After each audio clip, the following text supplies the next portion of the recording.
Yeah, we'll go over what you can do with it afterwards. Okay.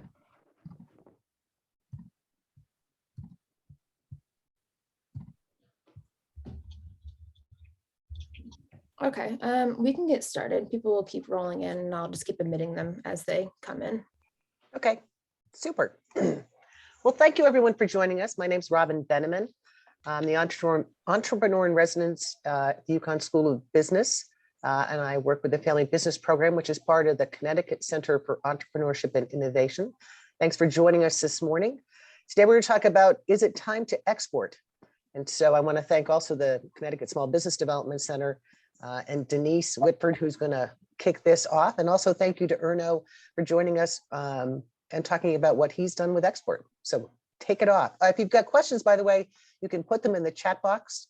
And also you'll see in the chat box, if you happen to be a family business and you're joining us, we'd love to have you take a short survey about family business. And I'll put that in the chat box and you can answer it from there if you'd like. So appreciate your help on that. Thanks. Thanks, Robin. Good morning, everybody. As Robin said, I'm Denise Whitford. I'm a business advisor with the Small Business Development Center. I just want to say hello. And obviously with a few housekeeping issues, I just want to remind everybody, please keep yourself on mute.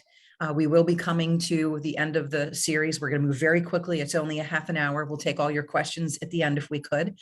And just want to let you know that if you have a camera on your computer, if you can try to keep it on, we like to see and engage as much as we can with the folks that are here today. So with that said, and the housekeeping out of the way, I am delighted to introduce our guest speaker this morning, who is Erno de Brunjo. And Erno, originally from the Netherlands, graduated from law school there, and he lived in Tampa, Honduras, Poland, Dubai, all those places before he came to Connecticut. So we're thrilled to have someone with that kind of experience in living internationally. And until last year, he worked at Latta Creek International, which is a family-owned manufacturing building materials. And they're located in Bethany, Connecticut. Erno spent most of his time building up the organization outside the USA and Canada. And in his most recent position there, he was president and COO of the international division. And in that role, he led 16 operating companies around the world and over 1,200 employees. Erno is currently a partner at CEO Coaching International. And so with that said, welcome, Erno. Thank you so much for joining us this morning. Thank you for the kind introduction, and it's a pleasure to be here and to be able to talk about a topic that makes me very enthusiastic. Excellent. I'm so glad. I'd like to start off by asking you a couple of general questions and then turn you loose, because we're so excited to hear what you have to say. Is what started you on this journey to Latta Creek International and then exporting their products? What were the key indicators of why you wanted to export? And specifically, what was your role in that process? Please share with us. Well, what started me was my wife, as usual, because she brought me to her home country. And then I, by coincidence, more or less, I ended up with Latta Creek, and they were looking for people with some sort of an international background, speaking a couple of languages. And that's how I started. And the company was founded in 1956. And already from the beginning, it was very, very actively outside of the United States, because the core product is tile adhesive. And in those years, the consumption of ceramic tile was quite low in the United States. So the founder was actually forced to go overseas, and the very first distributor of the company was a company in Germany. So I didn't start it. I just joined the efforts that already existed at this company. Excellent. So you mentioned about the adhesives. What was the triggering factor of doing the exporting? What was the indicator? What made you strategically think about doing that? Well, again, it wasn't me. It was the founder of the company who invented an adhesive for ceramic tile. So he had to go where the ceramic tile was being used. And in those days, it was more in Europe than in the United States. So he followed the ceramic tile consumption. Okay. Initially led to Europe. Well, and with their direction, or his direction, their direction, tell me how you did that. Was there a team in place? Did you look at specific markets or needs? What was the thought process? Yeah, so when I joined, our model was more or less based on getting distributors in every single country possible. So we would go to trade shows, people would come to us, and then if we liked them, we would set up a distribution arrangement with them. And to start off with, I would like to say that in addition to the commitment from the ownership I talked about, I think it's also important to point out that for us, the culture of the company and the brand was very important. So when we looked for distributors, we didn't look for somebody who just wanted to buy a container of our stuff, but we looked for a company that could literally represent us very well, that understood our brand value, that understood the culture of the company, and that wanted to build that in their home country. And for that to work, we made it a requirement for our distributors to come and visit us, to get to know us, and to train at our facilities. So that was a core element of that distribution model. Excellent. And when we think about some of the challenges that you might have had along the way, can you share some of those and what the challenges were and how you might have overcome some of those things? Oh, there's many challenges. I think an important one to understand is that no matter who you are and how open you are to thinking that the world is one world, in general, most companies, most owners are still a little bit afraid to open up to doing business overseas. So that's, I think, the number one, the fear to be ripped off by somebody in another country that you have never been to. So that's an important thing to overcome. And like I said, we did that by building relationships early on, not later on, but from the very beginning. And then you have the bureaucratic hurdles, the compliance issues.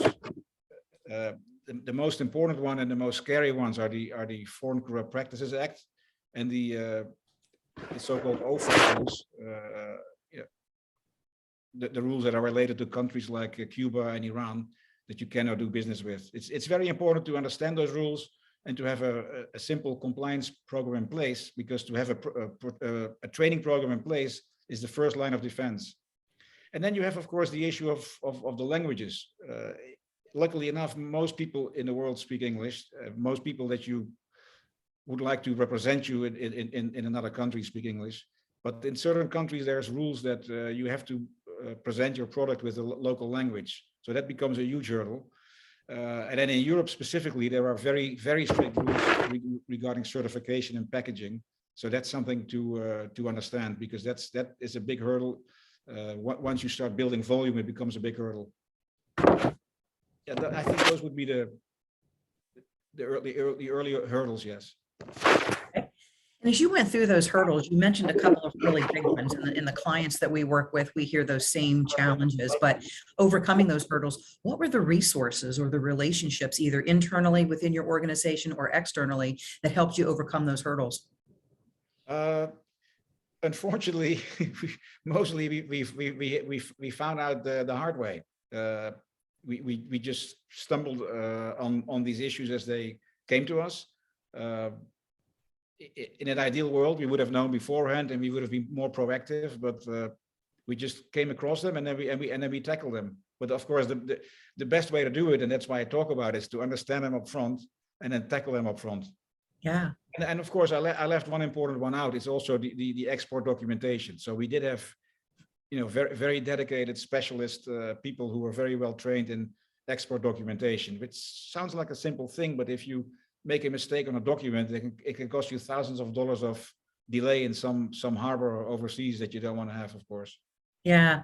So even with the risks there or the challenges, I think you probably had quite a few successes, because I know the company has grown considerably, especially under your tutelage. So if you would point to, say, a couple of your successes there or achievements, what would you suggest in regard to exporting or international trade?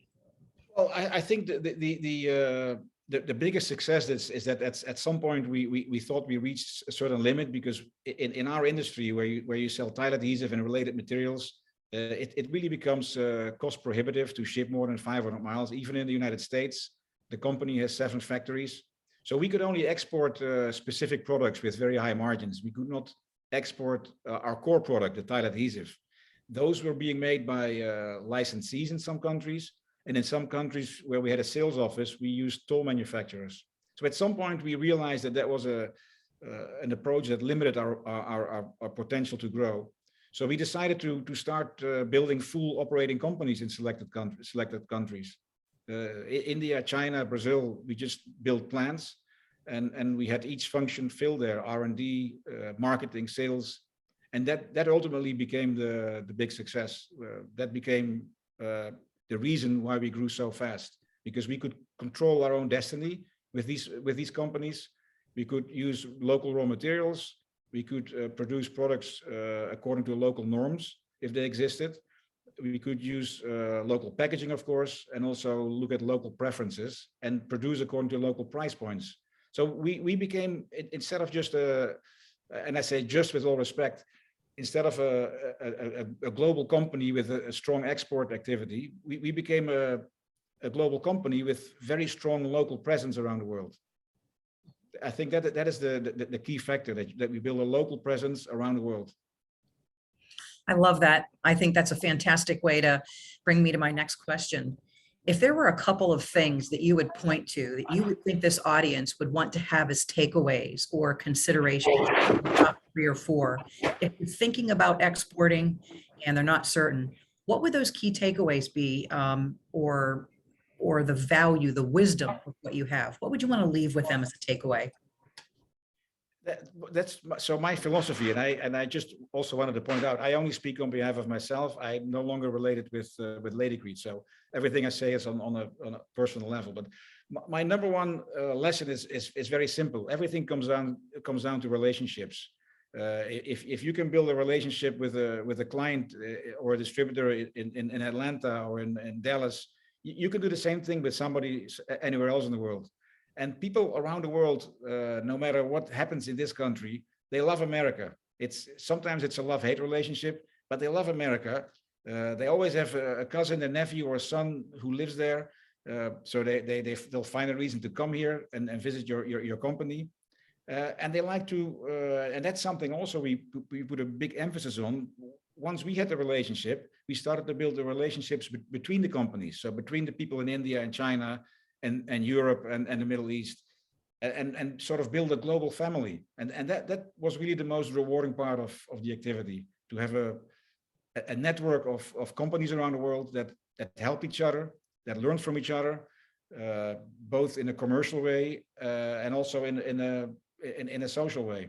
That was the most, for me, the most pleasant thing to see, in addition to the commercial success, of course.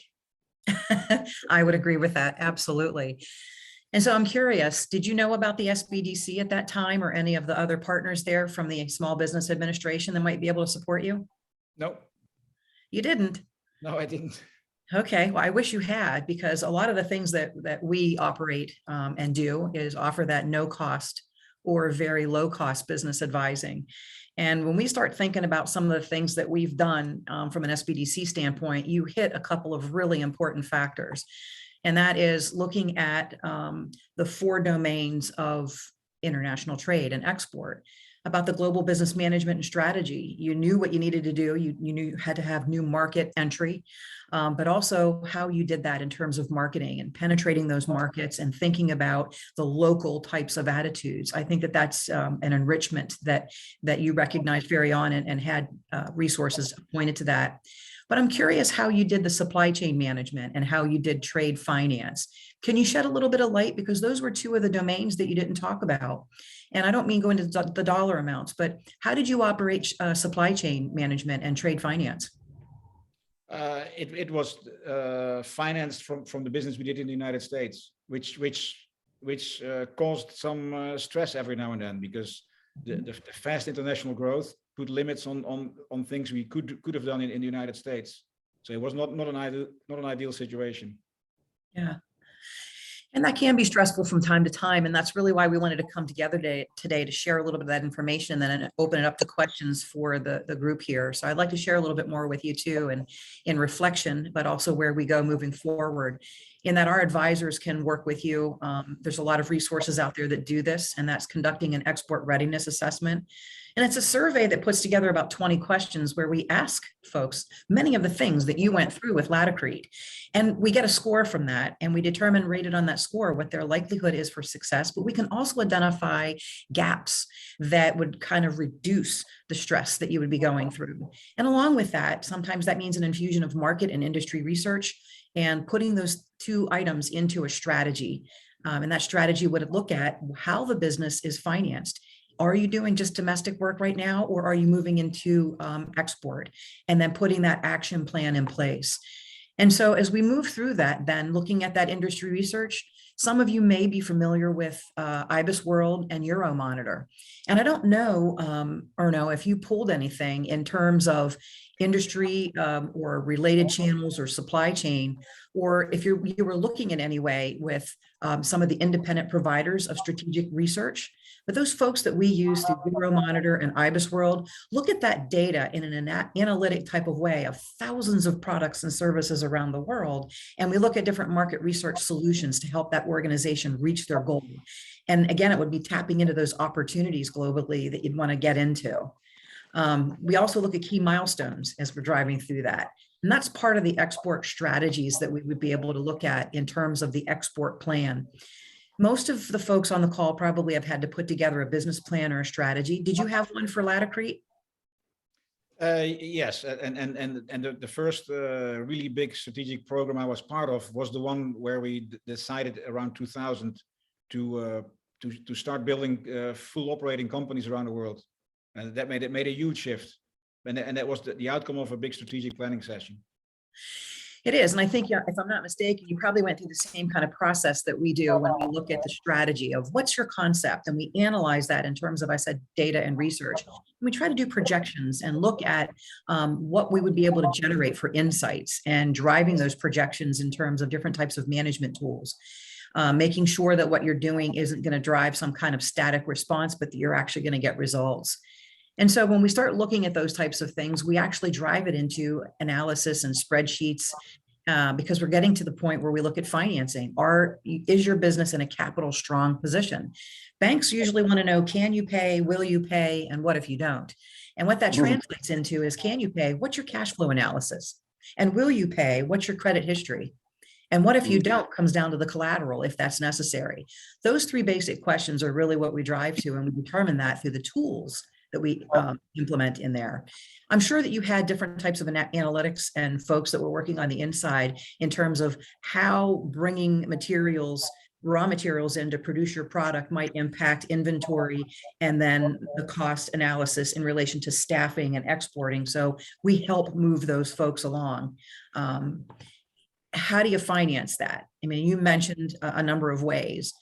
The basic ways are you're either self-financing it to get your own capital, or you use the Small Business Administration or XM Bank. And if it's a food product, it's usually done in some way through USDA.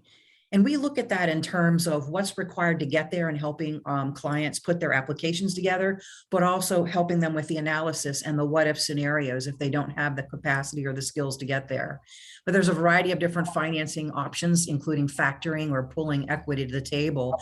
And that's really where we try to go with export financing, both through lines of credit and working capital loans. And the last thing that you mentioned was around marketing. And I'm glad that you mentioned that because that's so important, especially today when we're looking at websites and digital types of strategies.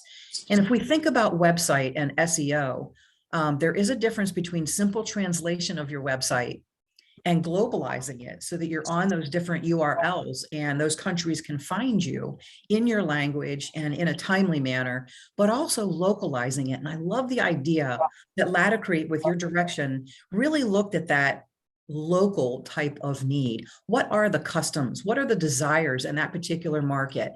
And how do you reach that audience with the most desirable language and value proposition, but also how you respond to the inquiries? What if something goes wrong and they need customer service or a backup? So those kinds of things in a summary, I think, come to the heart of what you've accomplished, as you said, the hard way. And in most languages here, we say the school of hard knocks or the school of experience. Well, SBDC is out there to work with partners like you and some of the other ones that I mentioned already to ease that burden and drive them to an action plan.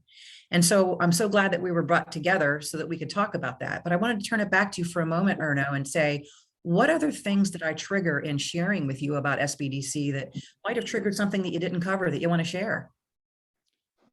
No, to reemphasize the importance of if you're in the position to make the next step to go even beyond export, hopefully with the kind of support that you provide, because that would have been nice to have had myself.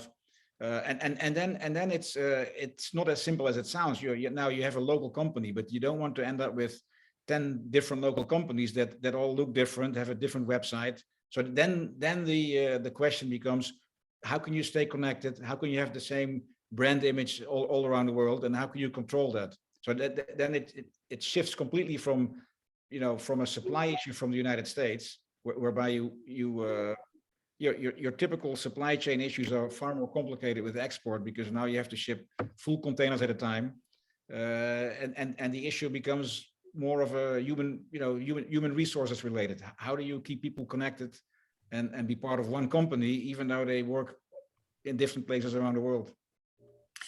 I would agree with you. And I think that in conclusion, before I push this back over to Robin and her team for a moment, is, just in summary, in the bullet points that are on the screen, you nailed it.